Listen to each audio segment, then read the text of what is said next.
My name is Sarah Moghul. I'm the Community Development Worker for Children and Young People at Sharing Voices, a mental health charity organisation here in Bradford.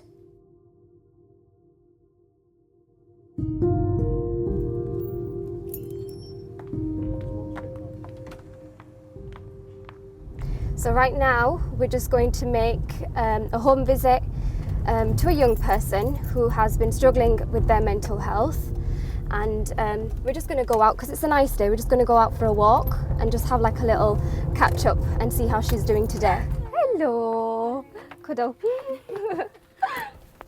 Are you ready? Yeah, I'm just getting my other shoe on. That's fine. I'll let you get your shoe on. She is a Muslim. She is going to start university, hopefully, inshallah, in September. They've been experiencing low moods, feeling quite down and depressed, and quite anxious about their future. We do a lot of one-to-ones where we're actually engaging with a young person struggling with their mental health directly, but we also do a lot of workshops, and that can be in schools during school time. It can also be in youth clubs, madrasas, mosques, places of worship. Anywhere where you can find young people, we try and get ourselves there to interact with them, get them talking about mental health, all the issues related to mental health, such as bullying, anxiety, stress, exams, social media.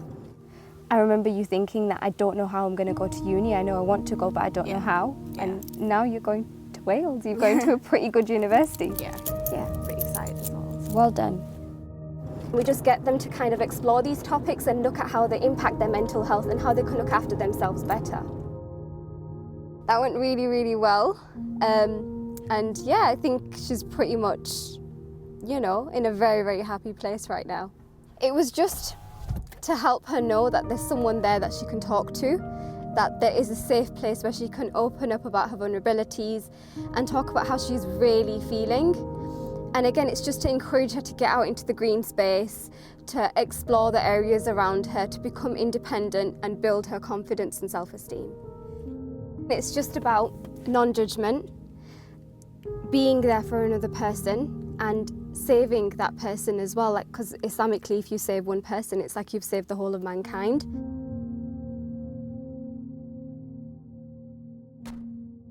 So we have a range of young people coming up to us with a whole range of mental health problems, and quite often it stems from things like bullying, abuse, domestic abuse, sexual abuse, low confidence, low self-esteem, eating disorders.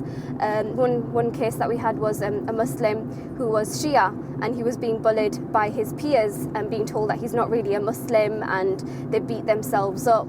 And he felt quite isolated. He felt like he didn't fit in, and he didn't want to come into school. He was actually missing a lot of school because he didn't want to be around people like that. And again, it was just about being there with him, validating his feelings, helping him to explore who he is and who he wants to be.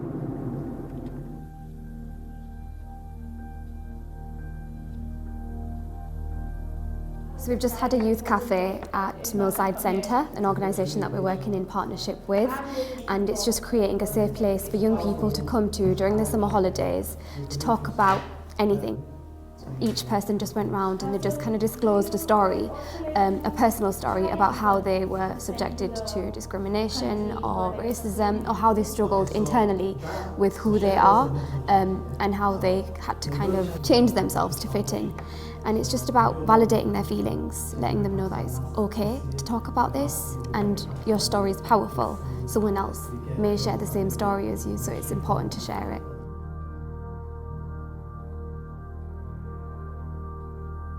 Assalamualaikum, Mum. You okay? No, not yet. I'd give an eye. Ooh, okay then. I became interested in mental health when one of my very close friends went through anorexia.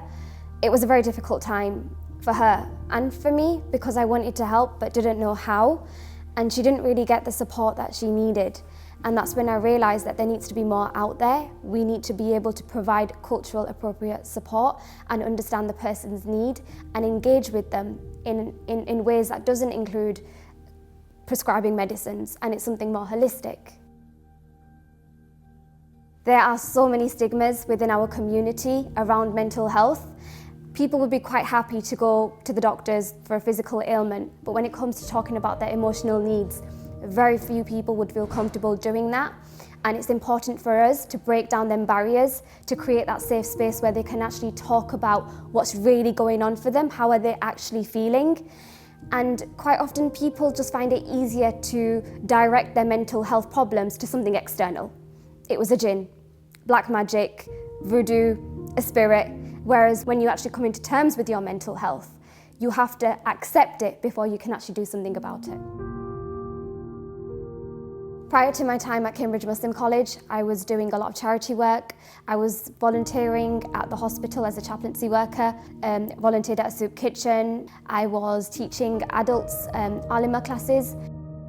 I remember on one occasion, at the end of the alima class, there was a lady that approached me and she wanted some advice. She looked extremely distressed.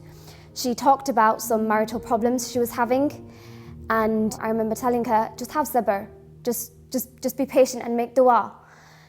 And she was silent for a moment and she said, how can my Lord ask me to be patient through this?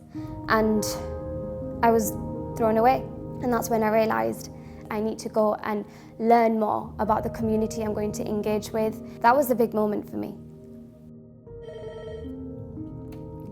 Hello, Sharing Voices, Sarah speaking. I needed something to bridge the gap, and I knew Cambridge Muslim College would do exactly that. It would help me to contextualise my Islamic studies and help engage with the modern British community that I'm going to be going into. I absolutely loved my time at Cambridge Muslim College. It was a fantastic year. The modules that really stood out for me were the community development module, Islamic psychology. It was the module around British Islam today. It was the public speaking skills. They were absolutely fantastic. I can now stand in front of an audience, I can host an event, and I can do that with confidence. I'm a more well-rounded person, and I just feel like I have more perspective. So we've been working really hard, going into lots of madrasas. We've been going into lots of youth clubs, places of worship. Recently, we did mental health training for alims and alimas to help them implement into madrasa life. And we did an event around mental health and faith, and we invited a person from each faith background to come up and talk about how mental health is perceived within their community, how it's perceived within their faith, and what problems we have within the community and what solutions we can offer. What Cambridge Muslim College has to offer, with the quality of academics, with the quality of support, with the atmosphere, the vibe, all together, it's exceptional. It empowered me as a female Muslim alima. It helped me give back to my community, and it made me realise that there's more than one way of doing that.